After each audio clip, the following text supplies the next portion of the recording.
آئے تھے تو ان کے ساتھ 2 بیٹے بھی آئے تھے. کہیں ایسا نہ ہو کہ ان کے بچوں کی محبت پھر لوگوں میں جاگ جائے اور پھر اہل بیت کی طرف چل پڑے. میں نہیں کہتا مسلمانوں، جب ظالم اپنی طاقت کے بل بوتے سب پر ظلم کرتا ہے، اس کے باوجود بھی اہل حق کے بچوں سے بھی اسے گھبراہٹ ہوتی ہے، خوف ہوتا ہے، ڈرنے لگتا ہے. امام مسلم بن عقیل کے 2 بچوں کو کیا معاملہ تھا، ان کی عمر کتنی تھی؟ تاریخ میں یہ ہے 8 سال یا 11 سال کی عمر کے بچے تھے. اتنے بچے کس کو نقصان پہنچا سکتے تھے، لیکن ڈر تھا. ابن زیاد نے کہا وہ دونوں بچوں کو بھی پکڑ لاؤ جہاں کہیں ہیں تو مسلم بن عقیل کے بچوں سے بھی نفرت یا بچوں سے بھی ڈر. اب ظالم کوفی ادھر ادھر ڈھونڈنے نکلے. ان بچوں کے ساتھ جو ہوا تھا وہ دردناک ہے، تاریخ میں اور روایات میں موجود ہے. یہ دونوں بچے محمد اور ابراہیم، کوفہ والے تو انہیں پناہ دینے سے منع کر رہے تھے. ایک مرتبہ ایسا ہوا کہ ایک مسلم بن عقیل رضی اللہ تعالیٰ عنہ نے جانے سے پہلے اپنے ایک جان پہچان شخص اور ان کی محبت کرنے والے تھے قاضی شریح، ان کے حوالے کر دیا تھا. کہا کہ ان کو آپ مدینہ طیبہ رخصت کر دینا. قاضی شریح ہے یا کوئی دوسرا نام ہے. امام مسلم بن عقیل نے جن کے لیے وصیت کی تھی، ان صاحب نے کیا کیا، کہا ان بچوں کو رات کے وقت سجایا سنوارا اور کہا دیکھو بیٹا، ایک قافلہ آج مدینے کی طرف جا رہا ہے، تم اس قافلے میں شامل ہو جاؤ. تم اپنے گھرانے پہنچ جاؤ گے، تمہارا خاندان مدینے میں ہے، تمہارے باپ تو شہید ہو گئے، تمہارے باپ تو قتل ہو گئے، کوفہ اجنبی ہے، یہاں کس کے گھر رہو گے. بچے سہمے ہوئے، ڈرے ہوئے، باپ کی آغوش تربیت میں ناز و نیام سے آئے ہوئے مان لیا اور کہا ٹھیک ہے. ان صاحب نے اپنے بیٹے کو کہا کہ ان بچوں کو اس قافلے تک پہنچا کر آؤ. بیٹا لے کر گیا، قافلہ نکل گیا تھا، دور سے دکھا دیا وہ دیکھو قافلہ جا رہا ہے، دوڑ کے شامل ہو جاؤ. چھوٹے بچے تھے، دوڑتے رہے اس قافلے کو پکڑنے کے لیے اور قافلہ چلتا رہا، دھول لڑتی رہی. کبھی ایک بچہ گر جاتا، دوسرا اٹھاتا، دوسرا گرتا، یہ اٹھاتا، پاؤں میں کانٹے چبھتے رہے.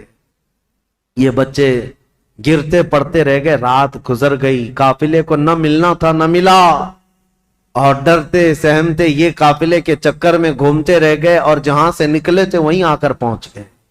کوفہ کی سرحدی تھی، ڈرے سہمے ہوئے تھے. تو ان دونوں بچوں کو ایک شخص نے دیکھ لیا اور پکڑ کر گرفتار کر کے عبید اللہ بن زیاد کے پاس حاضر کر دیا. عبید اللہ بن زیاد نے کہا ان بچوں کو جیل میں ڈال دو. ابھی ان کا قصہ بعد میں دیکھا جائے.